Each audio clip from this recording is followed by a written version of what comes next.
Hey y'all, it's Brandon with Voodoo Forge, and I am working on another armor project. I'm kind of right in the middle of it. I'm not going to tell you too much about it. But in the process of working on this, my youngest child, a 12-year-old girl, decided that she wanted a plate for herself. So, like any good father, I decided to make her one. But I figured she didn't need the big, heavy 5/16 material. So I cut apart one of the smaller tanks, and it is 3/16 material. So it's tank steel, like I used on the other stuff, but it's a full 1/8 of an inch smaller. So it weighs a lot less. So I figured I needed to test this to see how it would perform. So let's see how that went. This is the difference in the tanks. This one holds 125 cubic feet. This one holds 300 cubic feet. This is about 7-inch diameter, and this one is about 9.5. So the walls on this, I can already tell, are quite a bit thinner than this.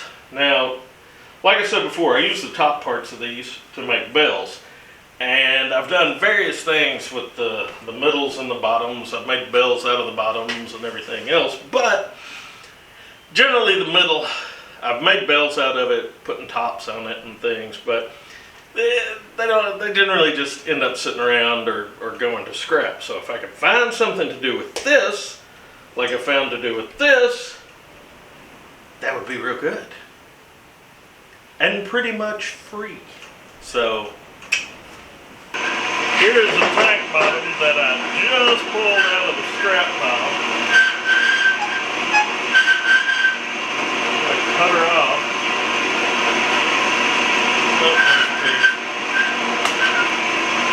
I've been making fun of my janky bandsaw.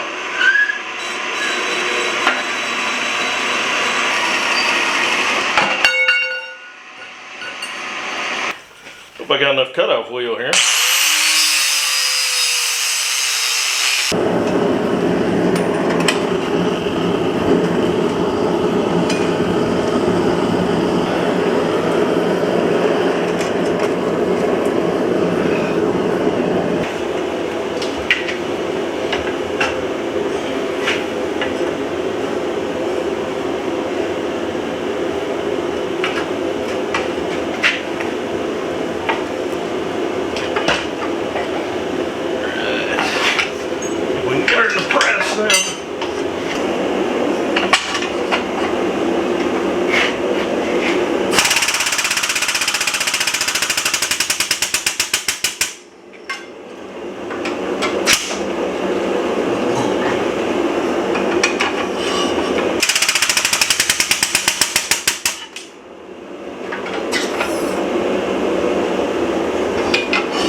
I have learned in doing these tests it is best to have a way to attach this when you're shooting it, because otherwise they can be difficult to find after you shoot them.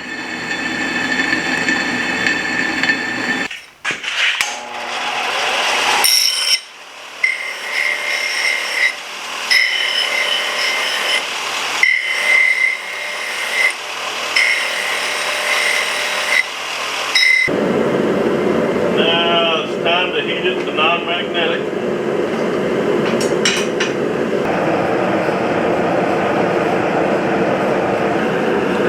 I've had the tongs laying here to heat the end of them up, so I suck as little heat out of this thing as possible.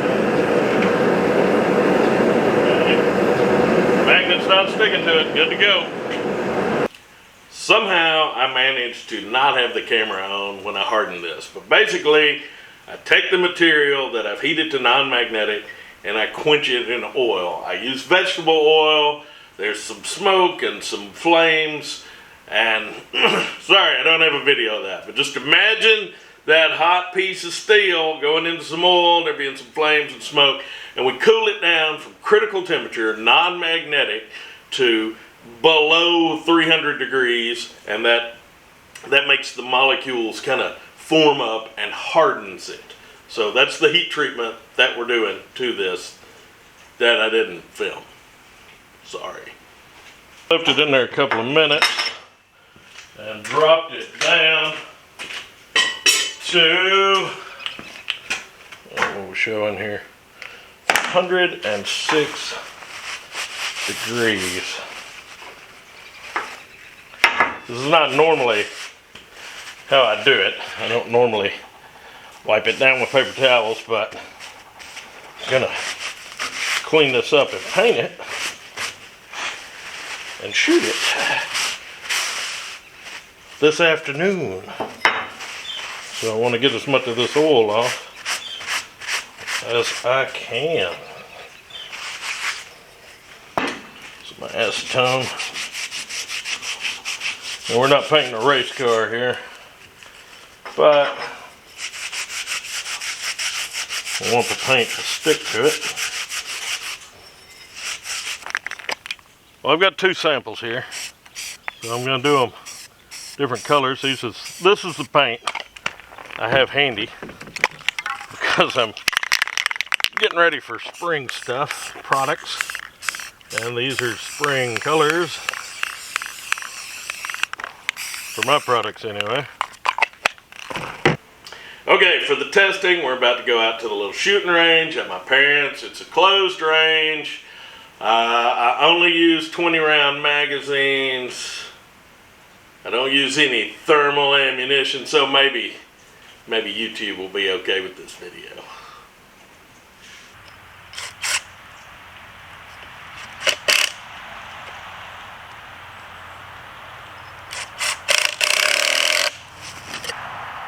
Well, we're ready to test these, so we're going to start off with a 9mm out of my Luger. So, see how this goes.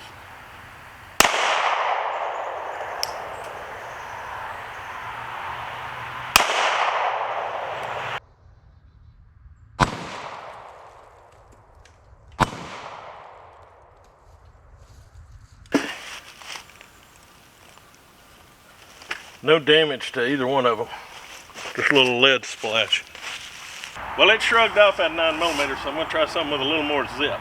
It's a 7.62 by 25 out of a CZ52.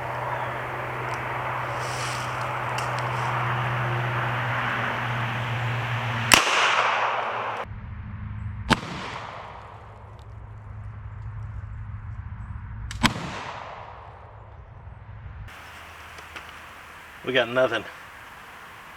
Nothing. Well, it's time to stop messing around. Let's do a little 357 out of this Colt Trooper.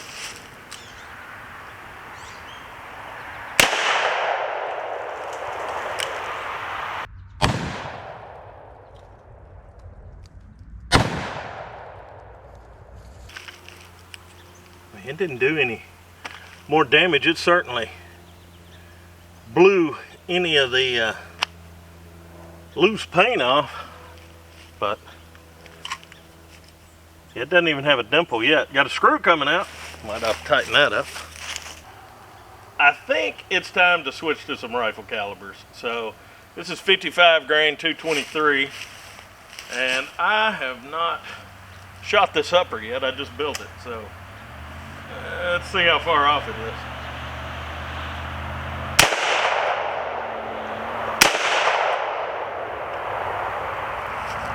It's dead on.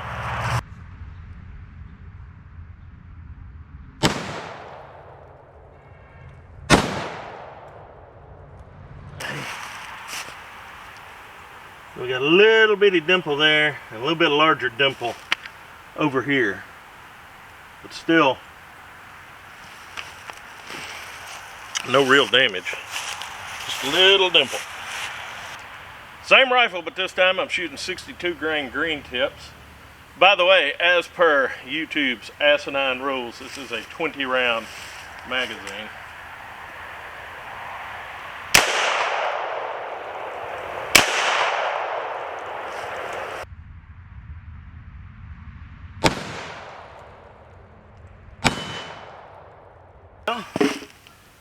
put a dimple in here and knocked a screw out, so we'll put another one in. Put a dimple there, back the screw out. But nothing we can't live without.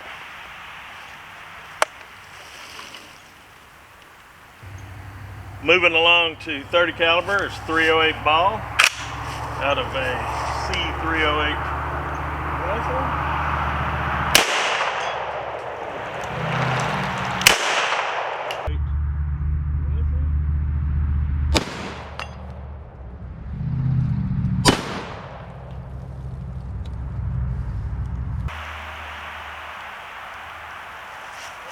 That one broke. There's the rest of it. Here's a piece of it. Oh! Yeah. So this one, let's see, it must have, yeah, it hit right there and cratered it all the way out here. This one just put a bend in. I've got another piece of this material that I was tinkering around with. I'm going to hit it with a 308, see what it does, and get that one screwed back up there.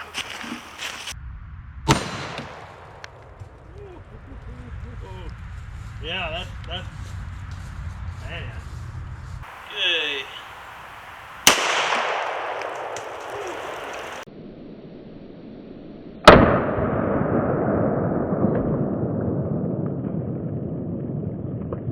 One of our test pieces did fine until we got to the 308. And then I had two pieces of that material, they both shattered. Rather abruptly.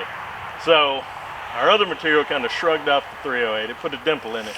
But I have a feeling it is about to end here. This is 30-06 armor piercing out of model 17. Yeah, she does. Yeah. Yeah, she does.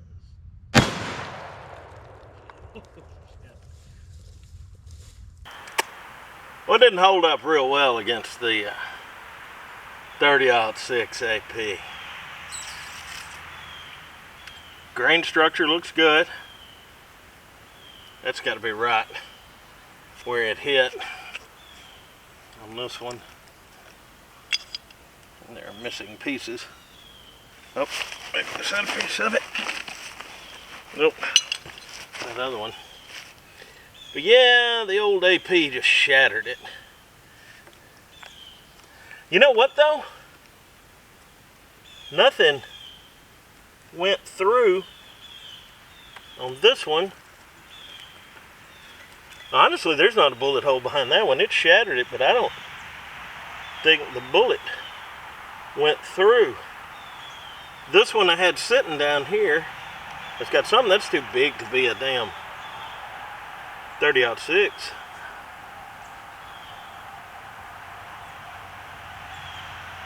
Huh.